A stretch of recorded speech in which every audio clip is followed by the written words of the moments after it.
जय श्री कृष्णा। राधे राधे। वास्तुशास्त्र में कुछ ऐसे पौधे के बारे में बताया गया है जो घर के लिए बहुत शुभ होते हैं, लेकिन कुछ पौधे हैं जिनसे बच के रहना चाहिए, क्योंकि ये पौधे अपने साथ नकारात्मक ऊर्जा को लाते हैं, जीवन में मुश्किलें बढ़ा देते हैं।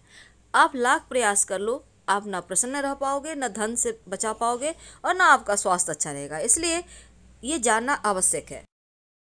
कहते हैं घर में पेड़ लगाने से हरियाली आती है और घर में रहने वाले लोगों का स्वास्थ्य अच्छा रहता है। लेकिन क्या आपको पता है, वास्तु के अनुसार कुछ पौधे बहुत शुभ होते हैं और घर में लगाते ही आपका भाग्य का साथ आपको मिलने लगता है, बरकत चली आती है। और उनमें से पहला पौधा है अनार का पौधा। कहा जाता है जिस घर के मुख्य दरवाजे के ठीक सामने बाहर में अनार का पौधा हो, ऐसे व्यक्ति का स्वास्थ्य भी अच्छा होता है और कर्जों से मुक्ति मिल जाती है, घर में समृद्धि आती है।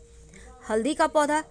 अगर हल्दी का पौधा आप अपने घर के गमले में भी लगाते हैं तो नेगेटिव एनर्जी आपको परेशान नहीं करती, और हल्दी में अगर फूल आ जाए तो इसका मतलब है कि आपके जीवन में खुशहाली अब बस आने वाली है।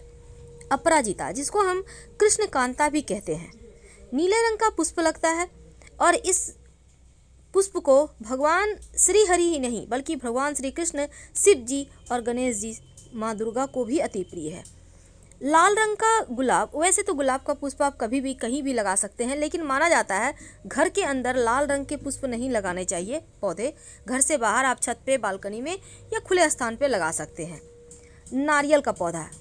कहते हैं जिस घर में नारियल का पेड़ लगा होता है उस घर के लोगों का मान सम्मान दिन दूनी रात चौक बढ़ता चला जाता है। लेकिन व्यवस्था ये करना है कि नारियल का पेड़ आपके घर के कहीं विपरीत दिशा में ना हो, यानी आप उसको हमेशा दक्षिण पश्चिम साइड लगाएं कि नारियल का पेड़ ऊंचा भी हो जाए तो वास्तु दोष ना लगे। तो समझ के लगाएंगे। अब हम अगर एक खास पौधे की बात करें तो वो है आकड़े का पौधा, जो भगवान गणेश जी का पौधा भी कहते हैं और शिव जी को अति प्रिय है। इस पौधे को अपने घर से मुख्य दरवाजे के बाहर दाहिने तरफ आप लगा सकते हैं। घर में सुख समृद्धि बढ़ेगी और लोगों की बुरी नज़र भी आप लोगों पर नहीं पड़ेगी। तुलसी का पौधा, जिसको हम माँ लक्ष्मी का स्वरूप मानते हैं, हर किसी के घर आंगन में है। कहते हैं घर पर मुसीबत आती है तो पहले तुलसी चाहती है। कहने का तात्पर्य अपने ऊपर ले लेती है आपके आने वाली मुसीबत को और कम कर देती है, तो नुकसान कम होता है। तुलसी के पौधे हमें से अपने घर के उत्तर पूर्व में लगाएं। नीम का पौधा। वैसे तो आपको पता है कि घर के आसपास आम का पेड़ होना अच्छा नहीं माना जाता, बच्चों पर बुरा असर पड़ता है, और आप नीम का पौधा लगाते हैं तो अच्छा है। साथ ही अगर आंवले की पौधे की बात करें तो ये भी अच्छा माना जाता है। आंवले का पौधा घर में अपने छत पे भी लगा सकते हैं, बीमारियां परेशान नहीं करती।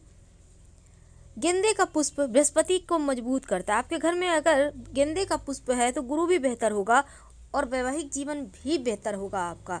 इस बात को हमेशा याद रखिए। अशोक का पौधा। जिस घर में अशोक का पौधा होता है उस घर की शोक, दुख, दरिद्रता, परेशानी सब समाप्त हो जाती है। बच्चों की बुद्धि भी तेज होंगे और पैसा भी टिकेगा अगर अशोक का पौधा आपने लगा लिया है तो। अब ये है पीपल का पौधा। घर में ना तो लगाएं, पूजा करने के लिए भी गमले में भी ना लगाएं। पीपल और बरगद का पेड़ भूलकर भी मत लगाइए। आप पास के किसी मंदिर में लगा सकते हैं अगर आपके घर में है तो हटाकर। अमरूद का पौधा, इसको भी घर में मत लगाइएगा। फलदार पौधे ना तो घर में लगाना चाहिए और ना ही फलदार पौधे का पेड़ का जो लकड़ी होता है उसका यूज करना चाहिए फर्नीचर में, वरना संतान तरक्की नहीं करेगी। और कैक्टस तो भूल कर भी ना लगाएं, जीवन में सिर्फ मुश्किलें ही बढ़ाएगा और कुछ नहीं, क्योंकि कैक्टस अपने साथ सिर्फ मुश्किलें लाता है, परेशानियाँ लाता है। अब ये जैसे कि बरगद का पौधा, पीपल का पौधा, ये सब तो भूल कर भी नहीं लगाना। अब बोनसाई का पौधा। बोनसाई का मतलब ही होता है उसको बौना कर देना, इसके बढ़ने की गति को कम कर देना। तो ऐसे पौधे मत लाइए, घर के लोगों के प्रगति में, तरक्की में रुकावट आएगी।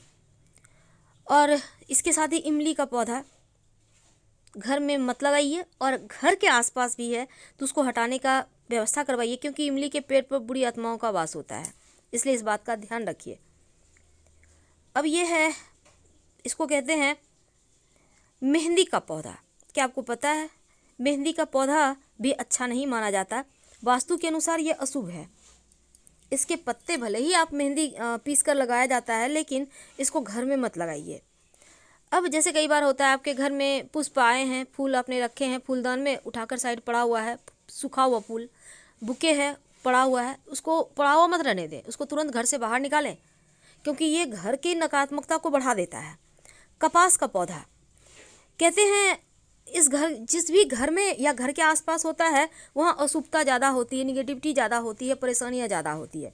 बरगद का पौधा का छाया भी आपके घर पर ना पड़े, ऐसी व्यवस्था करें, वरना जीवन में मुश्किलें बढ़ जाएगी और फिर आप हाथ मलते रह जाएंगे। अब यह है आम का पौधा। फलदार पौधे कभी मत लगाएं, आम हो, अमरूद हो, ये सब पौधे आपके जीवन की परेशानियों को बढ़ाते हैं, तरक्की को रोक देते हैं।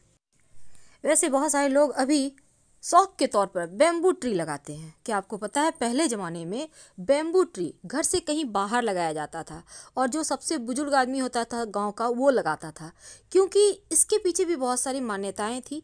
अब उन मान्यताओं को लोग छोड़ रहे हैं, पर अपनी परंपराओं को निभाना हमारा फर्ज है।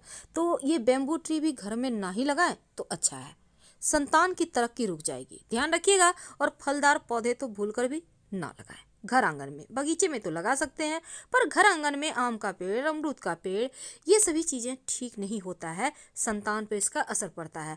और ना ही इन पेड़ों के जो लकड़ी होती है इसका यूज करना चाहिए घर में फर्नीचर वगैरह बनाने में। इन बातों का ध्यान रखें और खुशहाल जीवन जी। तो हम आपसे विदा लेते हैं। जानकारी अच्छी लगे तब वीडियो को लाइक कीजिए, चैनल को सब्सक्राइब कीजिए और अपनों से शेयर कीजिए। कमेंट में हर हर महादेव जरूर लिखिएगा। धन्यवाद।